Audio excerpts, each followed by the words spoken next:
Innal hamdalillah na'udzu billahi min syururi anfusina wa sayyiati a'malina. May yahdihillahu fala mudilla lahu wa may yudlil fala hadiyalah.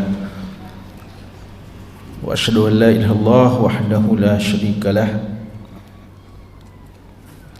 Wa asyhadu anna Muhammadan abduhu wa rasuluh. Allahumma shalli ala Muhammadin wa ala alihi wa sahabatihi wa man ihtada bihadihi wa iqtafa atharahu ila yaumil qiyamah, amma ba'd. Para hadirin, bapak-bapak dan ikhwah dan akhwat, hafizakumullahu ta'ala jami'an. Alhamdulillah, kembali kita memanjatkan puji syukur kehadirat Allah atas nikmat dan rahmat serta inayah dan taufiknya pada malam hari ini, di malam Ahad. Kita sudah memasuki malam yang ke-30 ya, di bulan Jumadil Akhir 1447 Hijriah, atau boleh jadi kita sudah memasuki malam yang pertama di bulan Rajab ya, 1447 Hijriah ya. Malam ini penentuan hilal ya, apakah hilal terlihat di negeri kita atau tidak. Jika belum, berarti malam ini adalah malam ke-30 Jumadil Akhir, dan jika telah terlihat berarti kita sudah memasuki malam yang pertama di bulan haram ya, bulan Rajab 1447 Hijriah. Dan hal yang perlu untuk kita ingatkan bahwa jika kita telah memasuki bulan Rajab, berarti kita memasuki bulan yang terhormat, bulan yang sangat dimuliakan, yang sangat diagungkan, dan sekaligus sebagai pembuka untuk musim-musim kebaikan selanjutnya ya. 7 bulan ke depan ini semuanya adalah bulan-bulan kebaikan. Semoga Allah Subhanahu wa taala menganugerahkan kepada kita umur usia yang berkah dan kemampuan untuk memanfaatkan kesempatan-kesempatan untuk melakukan ketaatan dan kebaikan yang mengundang ridha dan cinta Allah Subhanahu wa taala kepada kita sekalian. Hadirin sekalian, pembahasan taklim kita di malam Ahad sebagaimana biasanya adalah pengkajian kitab Riyadhus Shalihin min kalami Sayyidil Mursalin. Riyadhus Shalihin, tamannya orang-orang soleh, min kalami Sayyidil Mursalin, yang berisikan sabda dari pemimpin para rasul Nabi kita Muhammad sallallahu alaihi wasallam. Kitab hadis ini adalah buah karya dari salah seorang imam besar kaum muslimin, Al-Imam Abu Zakaria Yahya bin Sharaf An-Nawawi rahimahullahu ta'ala, salah seorang ulama besar di kalangan madhab Syafi'iyah yang wafat di tahun 676 Hijriah. Pembahasan kita yang paling terakhir di malam Ahad yang lalu, kita sudah memasuki bab yang baru, bab yang ke-241, yang membahas tentang keutamaan ilmu ya. Kita sudah memasuki rangkaian dalil-dalil tentang keutamaan ilmu. Kita sudah jelaskan pada pertemuan yang terdahulu apa makna ilmu yang dimaksudkan dalam dalil-dalil. Juga sudah kita jelaskan bagaimana ulama kita dalam menempatkan bab ilmu, ada menjadikannya di bab-bab awal dan ada juga menempatkannya di bagian-bagian pertengahan atau bahkan cenderung di bagian-bagian akhir, sebagaimana yang dilakukan oleh Imam Nawawi rahimahullahu ta'ala dalam Riyadhus Shalihin ini. Dan kita sudah menjelaskan bahwa dalil-dalil tentang keutamaan ilmu sangat-sangat banyak. Namun apa yang disebutkan Imam Nawawi hanyalah sebagian kecil ya dari sekian banyak dalil-dalil tersebut. Contohnya untuk dalil Al-Quran, Imam Nawawi hanya menyebutkan, pertanyaan, berapa dalil Al-Quran yang Imam Nawawi sebutkan tentang keutamaan ilmu?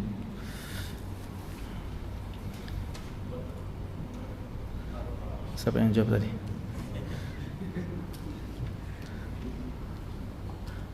Aqsa.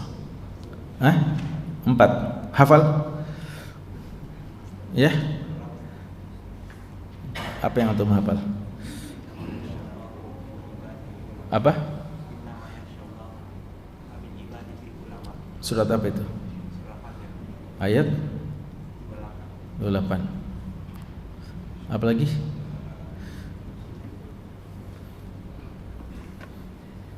Lagi satu.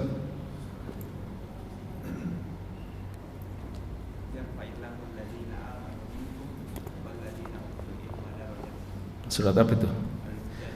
Ayat 11. Lagi 2.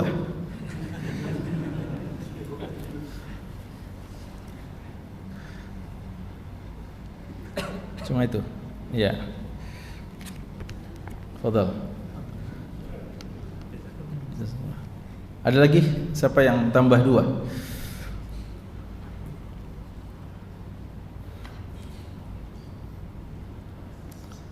Ada yang ingat?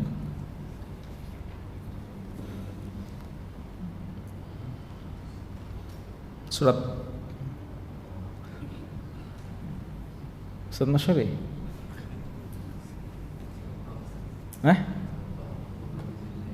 Toha. Ayat? Apa itu ayatnya? Wa qur rabbi zidni ilma. Apa lagi? Ayat 114. Apa lagi? Satu lagi. Qul hal yastawi alladziina ya'lamuna wal ladziina la ya'lamun. Surat apa itu? Apa?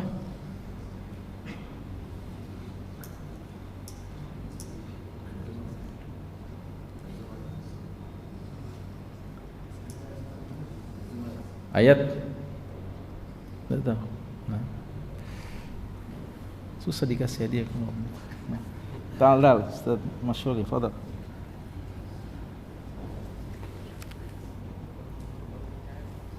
Ambil, biar kecil tapi ambil. Ya. Masya Allah. Baik, malafik. Ya. Walaupun tidak diharuskan, ya, bahkan mungkin tidak dianjurkan, tapi tentu saja seorang penuntut ilmu, ya, baik ya kalau ada di antara kita yang berusaha selalu selain memahami apa yang telah dipelajari, juga berusaha untuk menghafalkan semampunya, ya, semampunya. Memang benar, ya, siapa saja yang hadir di majlis semacam ini berlaku padanya firman Allah Subhanahu wa taala dalam hadis qudsi, humul qaum la yashqa bihim jalisuhum. Mereka semua yang hadir di majlis tersebut, apapun sebabnya mereka datang hadir, dia tidak akan kecewa, tidak akan merugi siapa saja yang hadir di majlis tersebut. Tapi tentu saja derajat indallah, ya, setiap amalan-amalan itu selalu ada bertingkat-tingkat di sisi Allah Subhanahu wa taala.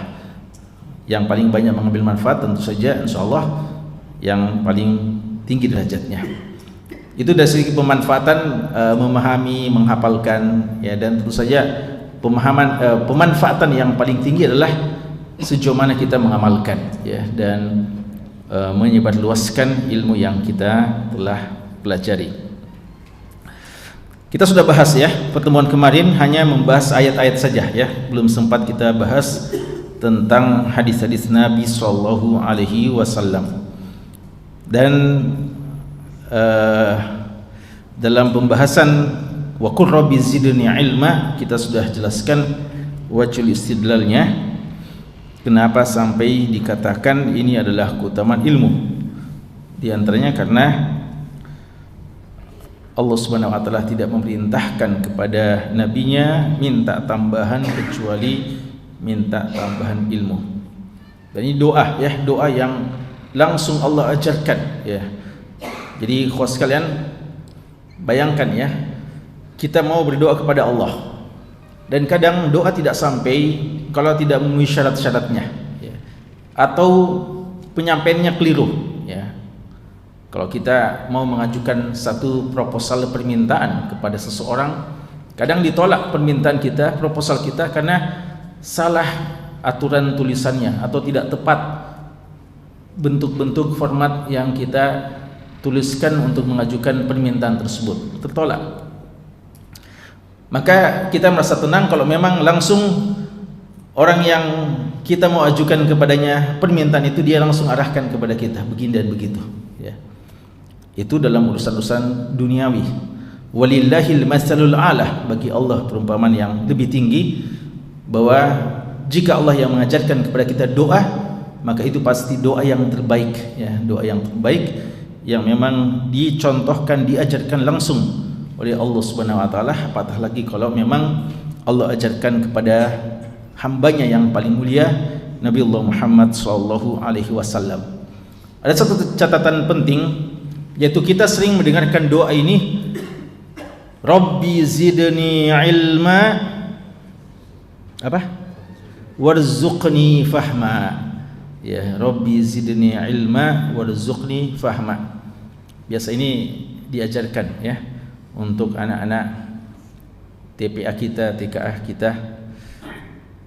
Perlu dijelaskan bahwa setahu kami, wallahu alam, kalau dalam ayat jelas tidak ada warzuqni fahma, dan dalam hadis-hadis yang sahih juga tidak disebutkan secara khusus bersamaan doa ini dengan tambahan warzuqni fahma.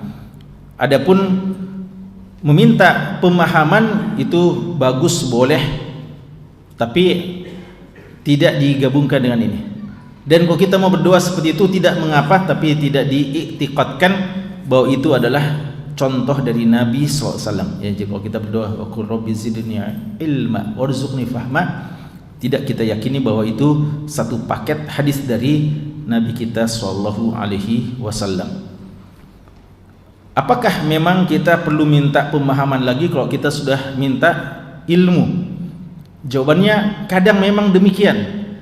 Karena yang mana lebih tinggi, ilmu atau pemahaman?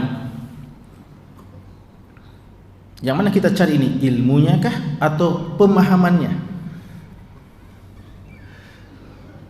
Dua-duanya penting. Kalau digabungkan, maka ilmu itu identik dengan apa?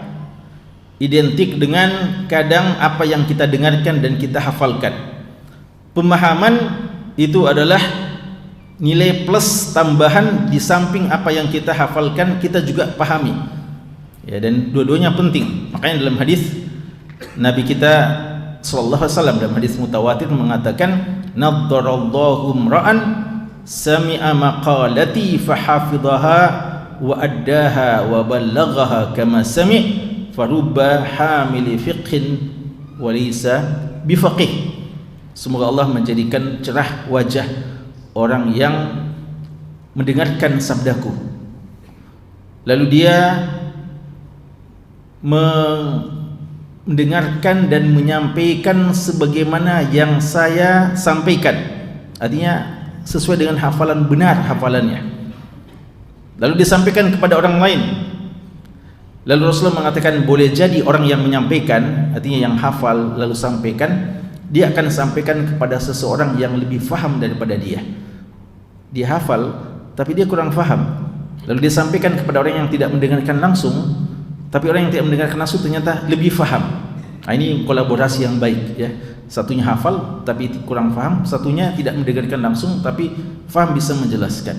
Berarti ilmu itu kadang identik dengan hafalan, lalu ada nilai tambahnya lagi yaitu memahami. Namun kadang kalau disebutkan satu saja boleh jadi sudah include di dalamnya pemahaman. Tapi kalau disebutkan dua-duanya maka ada ilmu, ada pemahaman. Dan itu dibuktikan ya Allah Subhanahu wa taala menyebutkan tentang Nabi Daud dan Nabi Sulaiman. Fafahamna Sulaiman wa kullan atainahu hukma. Allah Subhanahu wa taala mengatakan fafahamna Sulaiman, kami memberikan pemahaman kepada Sulaiman. Wa kullan atainahu hukma wa ilma, dan kami setiap dari mereka kami berikan hukum, hikmah, hukum nubuwah dan ilmu. Dua-duanya dapat ilmu, tapi Nabi Sulaiman yang diberikan pemahaman. Jadi Nabi Daud dan Nabi Sulaiman anak bapak ini. Nabi Sulaiman anak, Daud bapak. Dan dua-duanya diberikan kenabian dan dua-duanya diberikan ilmu, tapi dalam masalah ini yang diberikan pemahaman adalah Nabi Sulaiman. Berarti pemahaman itu adalah satu nilai plus, lebih daripada sekedar ilmu saja.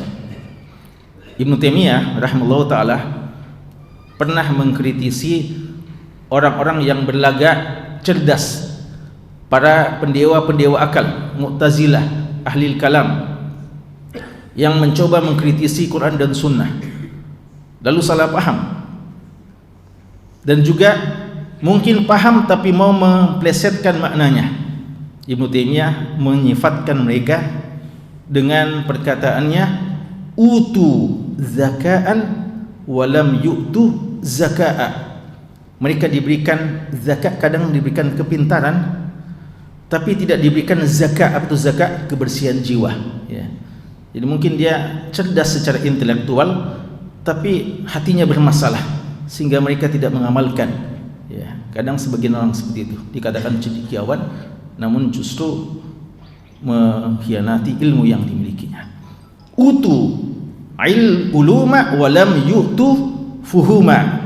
Mereka diberikan ilmu tapi tidak diberikan pemahaman, ya. Makanya mereka-mereka yang kadang berlagak untuk mengkritisi Quran dan Sunnah, kadang mengatakan ini bertentangan, bukan bertentangan dan bukan tidak sesuai dengan akal, cuma memang pemahamannya, ilmunya cuma sampai situ dan pemahamannya kurang, ya.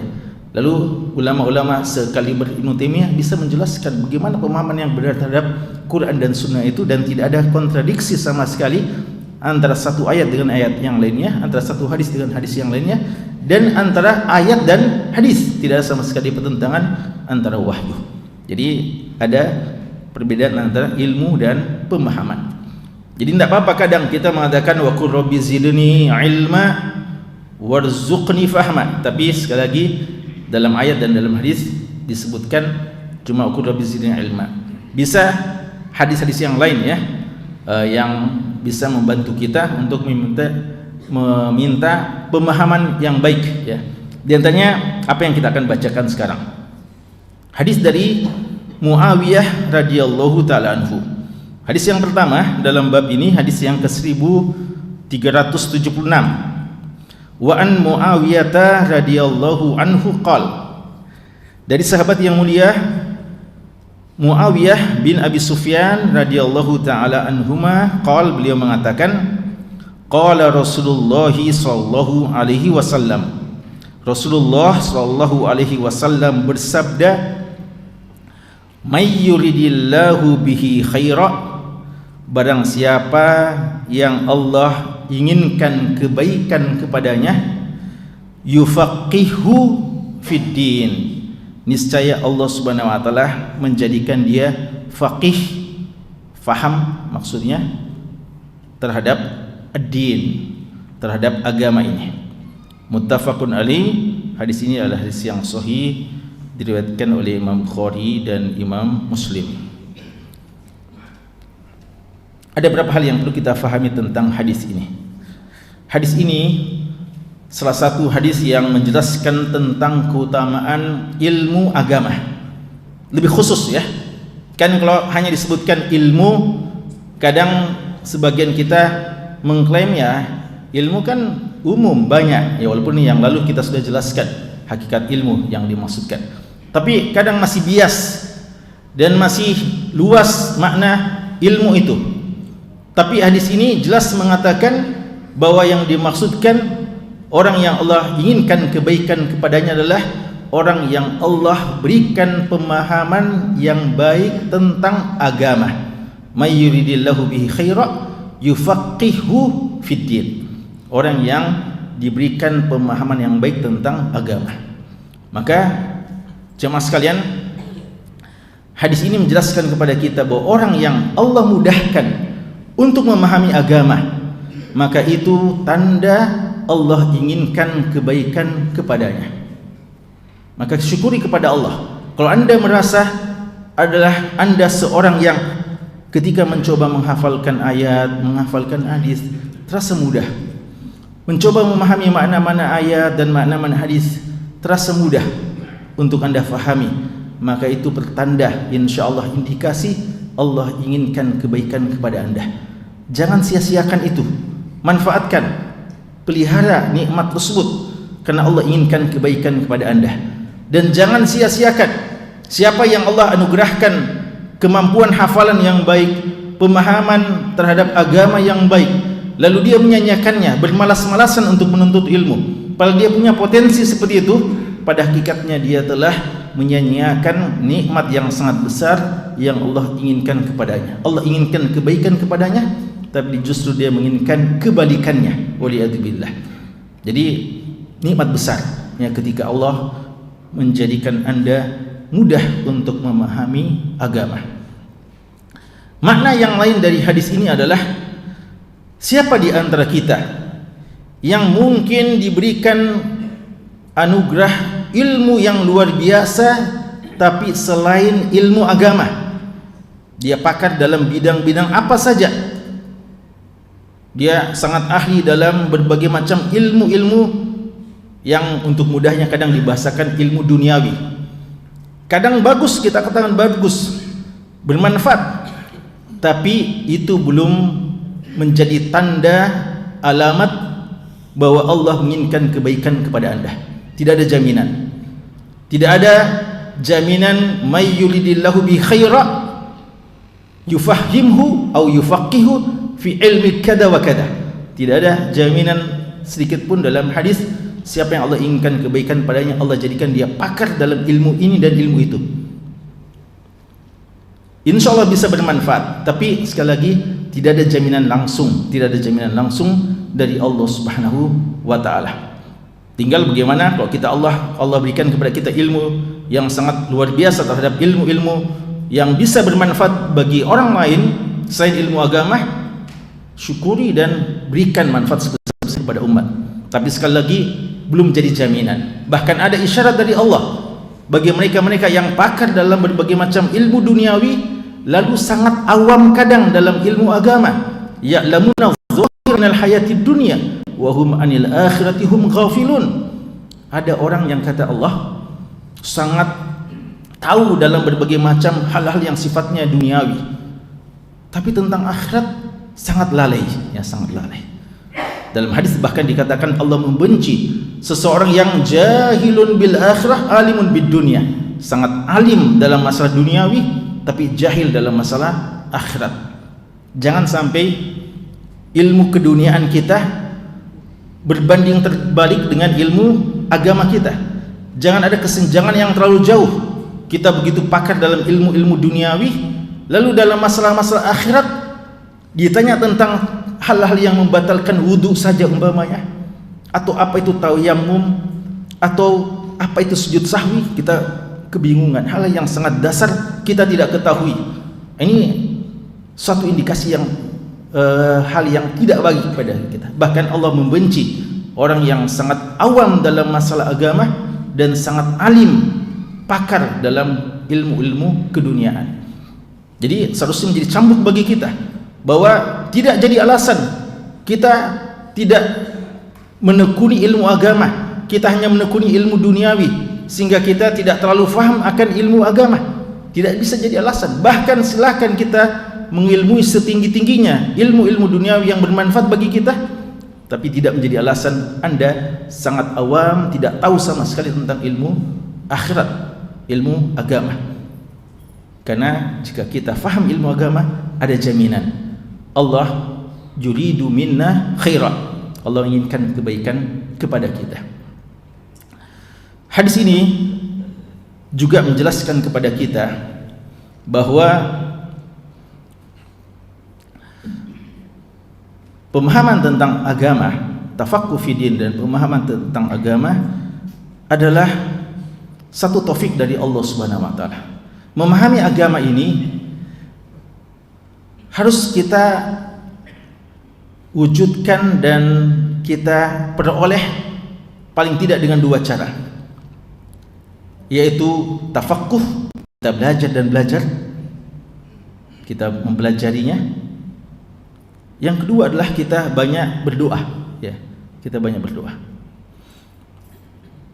Dan dalam hadis Nabi kita sallallahu alaihi wasallam pernah mendoakan sepupu beliau untuk menjadi orang yang faham tentang agama dan akhirnya menjadi ulamanya umat ini. Siapa sepupu beliau? Abdullah bin Abbas radhiyallahu anhu. Nabi kita sallallahu alaihi wasallam berdoa, Allahumma faqihhu fid din wa 'allimhu at-ta'wil. Ya Allah, jadikan dia faqih terhadap agama dan ajari dia ilmu tafsir. Jadilah Abdullah bin Abbas radhiyallahu anhuma, ya, di samping semangatnya tentu, ya, bukan cuma karena doa ini, tapi juga semangatnya beliau menuntut ilmu sejak kecil. Duduk bersama orang-orang senior di kalangan sahabat, beliau bergabung dengan mereka-mereka menuntut ilmu dengan penuh semangat kesana kemari. Di samping itu adalah keberkahan doa dari Nabi sallallahu alaihi wasallam. Jadi perlu kita banyak berdoa juga. Allahumma faqihni fid din. Atau kita minta doa orang-orang yang kita duga bisa diterima doanya untuk kita, mendoakan kita, Allahumma faqihhu fid din. Jadi perlu juga dengan doa. Tapi satu hal yang kita perlu ketahui berdasarkan hadis ini, bahwa itu semuanya adalah dasar taufik dari Allah. Makanya di sini may yuridillahu bihi khaira yufaqihu fid din. Biar kita mau, tapi kalau Allah tidak mau, tidak bisa, ya. Jadi ada faktor taufik dari Allah, iradah dari Allah Subhanahu wa taala. Siapa yang Allah inginkan kebaikan kepadanya, Allah jadikan dia faqih fid din. Jadi kita berharap, ya Allah, wafiqni, ya, berikan saya taufik untuk saya bisa juga faqih terhadap ad-din. Dan harus kita masa tertantang, ya, karena untuk faqih terhadap ad-din ini kadang perlu pengorbanan dan perjuangan. Ada sebagian orang itu sudah sangat susah kadang menuntut ilmu, susah. Tapi mungkin cuma belum mengetahui caranya saja, belum mengetahui apa teknisnya untuk belajar. Dan mungkin dia tinggal perlu menambah satu mujahadahnya untuk bisa seperti itu, ya. Jadi jangan juga kita putus asa, ya. Ada di antara kita mungkin kalau ikutan dia, mungkin kalau ada tugas-tugas hafalan teman-temannya sudah pada hafal, dia tinggal dia yang belum hafal, ya. Lalu dia juga kurang faham, dia selalu hadir mungkin ta'lim juga tidak terlalu faham. Kayaknya Allah inginkan saya jadi orang jahat saja, ya. Kayaknya nasib saya kayaknya tidak faham adin, berarti Allah tidak inginkan kebaikan sama saya. Kalau gitu biarlah saya jadi orang jahat. Tidak juga, ya. Kita harus mengusahakan hal tersebut, dan Allah Subhanahu wa taala kalau melihat usaha kita, insyaallah Allah akan beri jalan. Walladzina jahadu fina lanahdiyannahum subulana. Orang yang berjuang, berusaha, bermujahadah di jalan kami, Allah akan berikan jalan-jalannya. Tadi kita sebutkan mungkin tinggal satu jalan saja, kita tempuh lagi satu jalan ini, cara ini untuk kita bisa faham agama, tapi kita langsung berhenti sebelum menempuh satu jalan yang terakhir itu, akhirnya tidak kita dapatkan. Imam Al-Khatib Al-Baghdadi sebutkan, ya, dalam kitabnya, kalau tidak salah dalam kitabnya Iqtida' Al-Ilmi Al-Amal, bahwa ada seseorang yang belajar dan belajar dan dia tidak paham juga, akhirnya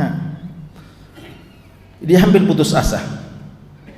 Lalu suatu hari dia berjalan dan dia melihat ada batu yang akhirnya lubang, ya, disebabkan air yang senantiasa menetes pada batu tersebut. Ya mungkin batu kali ya, batu sungai yang kuat. Tapi akhirnya dengan tetesan-tetesan air yang terus menetes padanya di tempat yang satu, akhirnya berubah batu tersebut, lubang, dan hampir saja hancur. Akhirnya dia berpikir bahwa otak saya ini dan pemahaman saya ini insyaallah tidak sekeras batu ya. Dan ilmu itu juga ya, dia bukan sekedar tetesan air yang rintikan-rintikan air itu, tapi dia mungkin mengalir arus yang lebih kuat daripada sekedar itu. Berarti kalau saya selalu fokus, konsen dan terus insyaallah akhirnya akan saya paham juga ya. Akhirnya dia kembali menuntut ilmu dan akhirnya dia menjadi salah seorang ulama ya. Sebagian orang mengaitkan kisah ini dengan ulama Ibnu Hajar Asqalani ya. Karena Ibnu Hajar Asqalani, apa itu namanya hajar? Batu ya. Dikatakan Ibnu Hajar Asqalani itu dulu dia tidak paham ya. Tapi setelah melihat itu akhirnya dia berusaha lagi menuntut ilmu dan akhirnya menjadi ulama ya. Makanya dikatakan Ibnu Hajar. Sebenarnya tidak betul itu ya, bukan itu Ibnu Hajar. Ibnu Hajar itu sejak kecil penghafal Quran ya, sejak kecil ahli hadis. Karena kisah ini diceritakan oleh Khatib Al-Baghdadi. Khatib Al-Baghdadi itu ulama besar hadis, dia telah menceritakan kisah ini dan beliau adalah ulama yang wafat tahun 463 Hijriah. Sedangkan Ibnu Hajar itu wafat tahun 852 Hijriah, abad ke-9 Hijriah, dan Khatib Al-Baghdadi abad ke-5 Hijriah. Kisahnya sudah diceritakan sejak dulu oleh Khatib Al-Baghdadi. Ibnu Hajar nanti abad ke-9 baru lahir ya. Jadi salah yang mengait-ngaitkan ya bahwa ini kisah batu ini Ibnu Hajar itu yang dimaksudkan ya, tidak demikian. Tapi intinya jelaskan bahwa kita harus berusaha untuk bisa menjadi orang yang Allah inginkan kebaikan kepada kita, prasangka baik kepada Allah Subhanahu wa taala, bahwa kita bisa insyaallah menjadi orang yang tafaqquh fid din. Ada hadis yang semacam ini, may yuridillahu bihi khaira yusib minhu. Siapa yang Allah inginkan kebaikan kepadanya, Allah berikan musibah, cobaan kepadanya ya. Ini juga hadis sangat mirip ya dengan hadis ini. Siapa yang Allah inginkan kebaikan kepadanya, Allah akan uji, coba orang tersebut.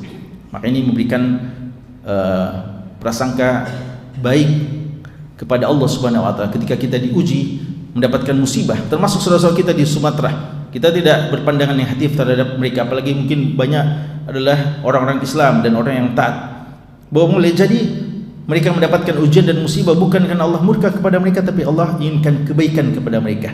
Karena kadang musibah itu menjadi sebab diangkatnya derajat seorang hamba kepada Allah dan digugurkannya dosa-dosanya. Jadi sangat mirip ini, may yuridillahu bihi khaira yufaqihu fid din, may yuridillahu bihi khaira yusib minhu ya. Kemudian hadis berikutnya, hadis Abdullah bin Mas'ud radhiyallahu taala anhu, beliau mengatakan, qala Rasulullah sallallahu alaihi wasallam, la hasada illa fitnataini. Tidak ada hasad atau tidak boleh hasad ya. Jadi la ini entah lam nafiyah, dan memang lam nafiyah dia pada hakikatnya, tapi maksudnya adalah lam nahya juga ya. Jadi al khabaru yufidu an-nahya, sepertinya dalam bentuk berita tapi pada hakikatnya maknanya adalah larangan. Tidak ada hasad artinya tidak boleh hasad, illa fisnataini, kecuali pada dua jenis manusia. Siapa mereka?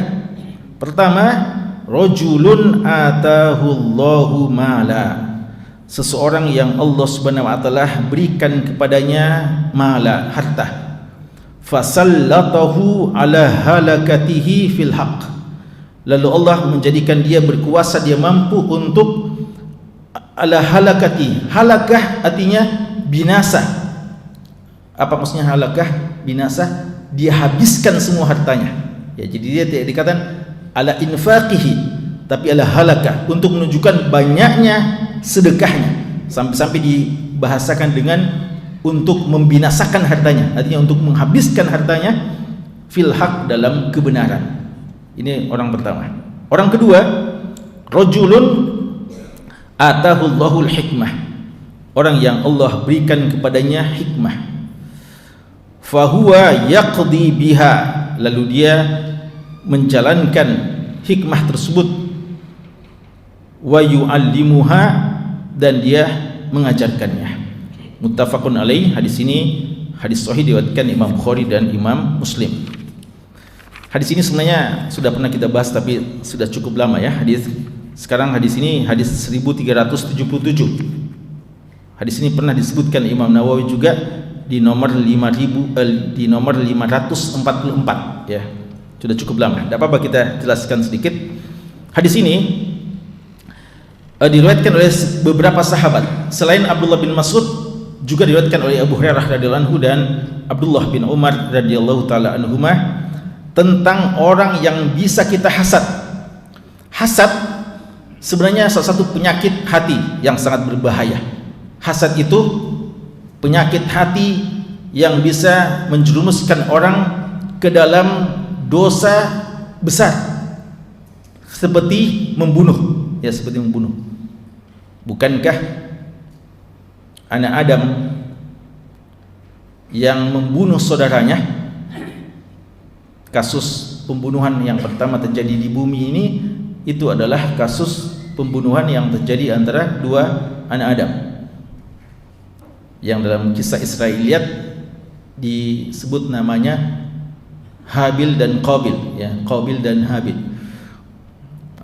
Walaupun tidak disebutkan dalam hadis-hadis sahih tentang namanya, tapi intinya dua anak Adam alaihissalam.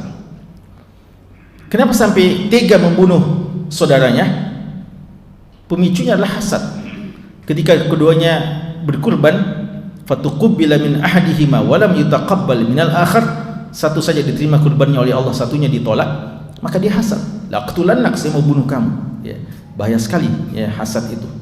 Dan karena hasad juga ini menyebabkan saudara-saudara Nabi Yusuf tega sampai memasukkan Nabi Yusuf ke dalam sumur, bahkan tadinya hampir membunuh Nabi Yusuf ya. Dan karena hasad inilah juga si iblis berusaha siap, bahkan ya siap untuk dikeluarkan dari surga dan tidak mau sujud kepada Nabi Adam. Makanya ulama kita mengatakan hasad itu adalah dosa yang paling pertama terjadi di langit dan dosa yang paling pertama terjadi di bumi.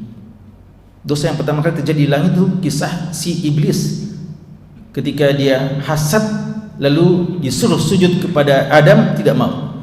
Pemicunya adalah hasad. Di bumi juga kasus pertama adalah pembunuhan. Dosa pertama pembunuhan, tapi pemicu adalah hasad. Hasad adalah satu sifat yang sangat berbahaya. Dan hasad semuanya tercela. Tapi ada hasad yang diistilahkan oleh ulama kita ghibtah. Apa itu ghibtah? Dengki, iri, atau hasad yang positif bahkan. Apa syaratnya? Ketika kita, ya syaratnya hasad itu boleh adalah ketika kita menginginkan untuk memiliki sifat kebaikan yang ada pada saudara kita, tanpa bermaksud sifat dan kelebihan pada saudara kita itu hilang darinya. Ya, yang tidak boleh itu adalah ketika iri, dengki, hasad, kita inginkan sifat atau kelebihan yang ada pada saudara kita pergi darinya. Entah kelebihan itu kembali kepada kita atau datang kepada kita, atau yang penting kelebihan saudara kita pergi darinya, entah ke kita atau kepada orang lain, atau yang penting sama-sama tidak punya kelebihan itu. Kira-kira yang mana paling berbahaya itu? Ya, dengki yang mana yang paling berbahaya? Ada orang dengki melihat saudaranya punya kelebihan, diharapkan dia lihat saudaranya dimuliakan, dipuji-puji, maka dia berkeinginan agar kelebihan saudaranya itu pindah ke dia, atau dia berharap agar kelebihan saudaranya pergi dari saudaranya kemana? Tidak peduli kemana, yang penting hilang dari saudaranya. Yang mana yang paling bahaya itu? Pertama atau kedua? Ya, kedua. Kenapa kedua? Ya, nikmat itu hilang, tidak kemana-mana. Dan itu yang ada pada si iblis. Iblis itu bilang tidak apa-apa saya tidak masuk surga, tidak apa-apa saya dikeluarkan dari surga. Yang penting Adam juga dikeluarkan. Ya, istilahnya mereka pulih ya. Jadi istilahnya orang kita pulih artinya sama-sama kalah, ya sama-sama dikeluarkan dari surga. Dan itu yang diinginkan oleh ahlul kitab. Lau yarudunakum an dinikum hasadan min anfusihim. Mereka itu inginkan kita murtad dari agama kita karena mereka tahu bahwa agama kita benar. Seandainya mereka tahu agama kita benar lalu mereka masuk Islam, itu sebenarnya harus mereka miliki, tapi mereka bilang biar mereka tidak mau masuk agama kita, tapi mereka inginkan juga kita murtad. Makanya mereka melakukan gerakan murtadisasi. Mereka inginkan umat Islam itu juga jauh dari agamanya supaya sama-sama masuk neraka. Ya, mereka tidak peduli tidak masuk neraka, tidak masuk surga. Yang penting juga umat Islam banyak yang murtad dari agama. Itu hasad. Ya, sama-sama hilang kelebihannya. Mereka tahu bahwasanya nikmat yang paling besar yang kita miliki umat Islam adalah nikmat Islam. Maka mereka berusaha memurtadkan kita. Kita tinggalkan agama kita agar kita sama-sama dengan mereka memiliki agama yang keliru yang membuat kita terjumus ke dalam neraka. Itu hasad yang paling berbahaya. Ada juga hasad yang dia berharap nikmat itu pindah ke dia, seperti hasadnya saudaranya Nabi Yusuf. Saudaranya Nabi Yusuf itu apa yang diinginkan? Kecintaan bapaknya berpindah kepada diri mereka. Kecintaan bapaknya kepada Nabi Yusuf, kalau Nabi Yusuf sudah dijauhkan, maka perhatian dan kecintaan bapaknya itu akan berpindah kepada mereka.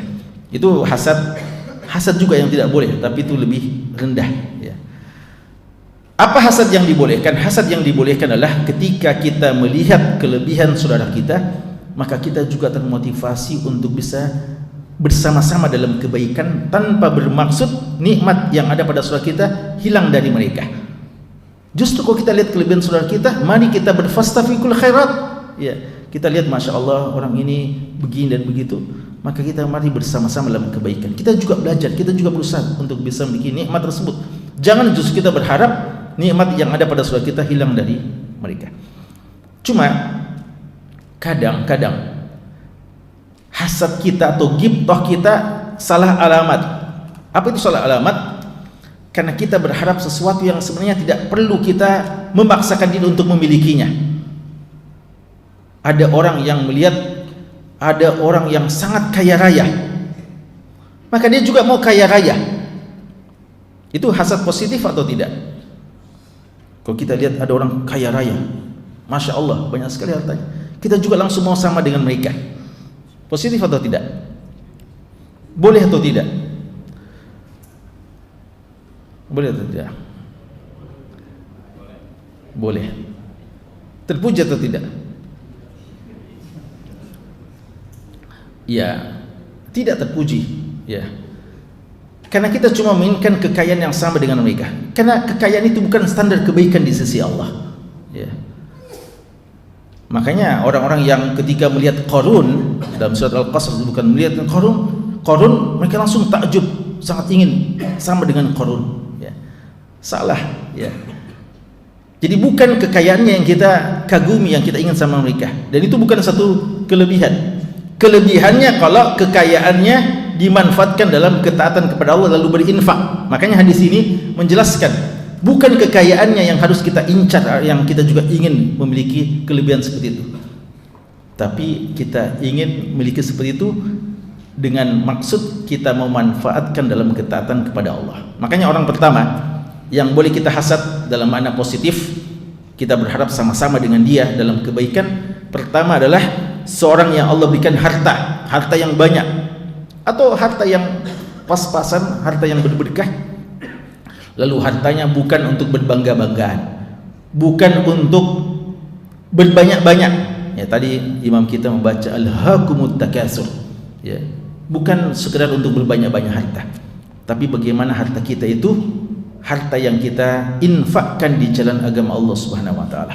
Jadi sekedar kalau kita lihat ada orang yang sangat kaya raya, lalu jauh dari masjid, kaya raya tapi tidak taat kepada Allah, tidak perlu kita iri dengan mereka.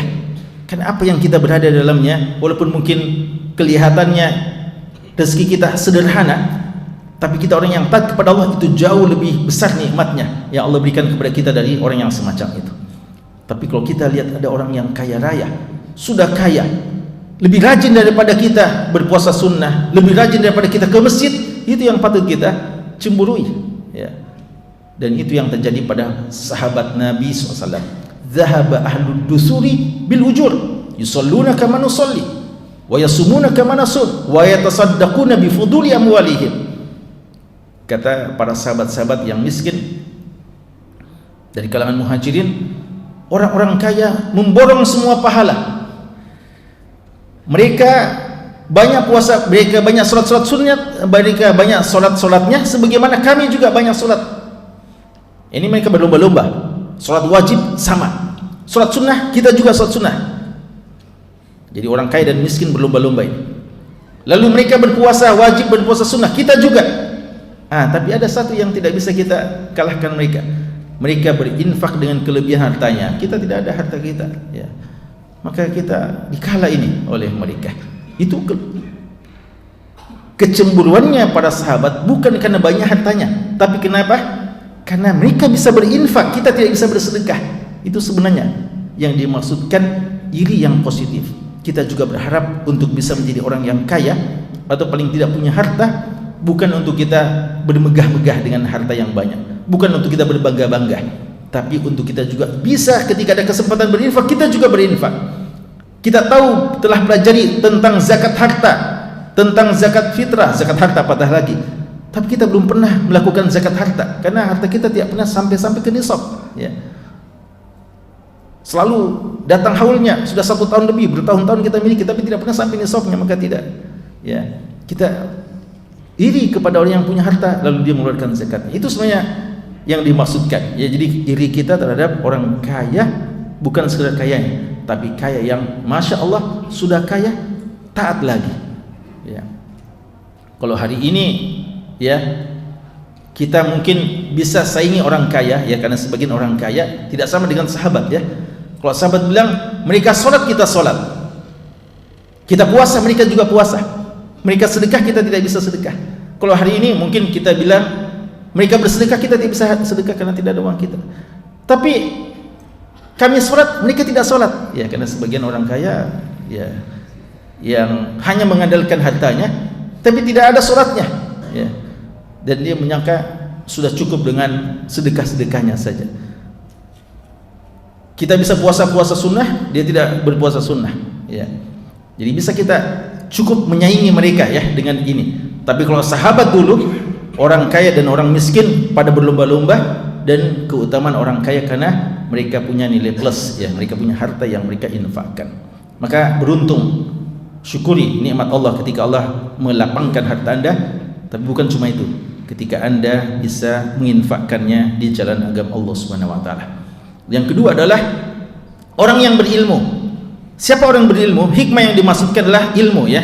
Allah ketika berfirman dalam surat Al-Baqarah, "Wa may yu'tal hikmah faqad utiya khairan katsira."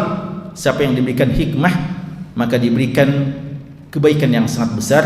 Hikmah dalam Al-Qur'an banyak artinya. Kadang berarti sunnah, kadang berarti ketepatan dalam menentukan sesuatu antara hak dan yang batil, kadang ketepatan dalam menempatkan sesuatu, dan kadang hikmah tafsiran adalah ilmu. Dan ulama mengatakan yang dimaksudkan dalam hadis adalah ilmu. Seorang yang Allah berikan kepadanya ilmu, lalu dia menunaikan hak ilmu. Apa itu? Mengamalkannya dan mengajarkannya. Dalam sebagian riwayat, ana al-laili wa atrafan nahar, mereka habiskan siangnya dan habiskan malam harinya untuk menunaikan hak ilmunya. Itu orang berilmu yang kita patut cemburui. Tapi kalau ada orang yang berilmu, mungkin bertitel sudah banyak sekali titelnya, ya, dikatakan seorang yang sangat cerdas, cendekiawan dan sebagainya, banyak sekali titelnya. Tapi cuma sekedar bangga dengan ilmu secara teori, tidak juga berdakwah, tidak juga mengamalkan ilmunya, tidak perlu kita cemburu yang semacam itu. Yang patut kita cemburi dalam hadis ini, cemburu yang positif, Qibtah adalah seorang yang Masya Allah diberikan ilmu yang sangat banyak, lalu ilmunya dia tunaikan haknya, siang dan malam kerjaannya apa? Siang dan malam entah mempelajari ilmunya, selalu meroja ilmunya, menjaga ilmu, karena ilmu ini kalau tidak dijaga akan pergi juga. Dan juga di samping dia selalu menjaga ilmunya, diamalkan ilmunya. Sangat tercermin pada pribadinya bahwa ilmunya bukan sekedar hafalan dan teori, tapi ilmu yang langsung diamalkan. Dan lebih dari itu, dia selalu mendakwahkan ilmunya. Ini yang dimaksudkan. Orang yang seperti ini yang kita patut cemburu terhadapnya, ya. Jadi kalau kita terbatas ilmu kita, lalu kita sudah berusaha mengamalkan apa yang ada pada kita, maka syukuri kepada Allah. Tapi kita harus minta tambahan lagi. Kita harapkan selalu berbanding lurus ini, bertambah ilmu, bertambah juga amalan, bertambah juga dakwah kita. Karena dia pada hakikatnya sesuatu yang saling berbanding lurus. Lalu peningkatan ilmu jadikan juga itu sebagai sebab peningkatan amal dan peningkatan dakwah kita kepada umat ini. Sekiranya ini, selain dua hal ini tidak sepatutnya kita cemburu, begitu kata Nabi sallallahu alaihi wasallam. Wallahu ta'ala alam, sallallahu ala nabiyina Muhammad wa ala alihi wasahbihi wasallam, walhamdulillahi rabbil alamin.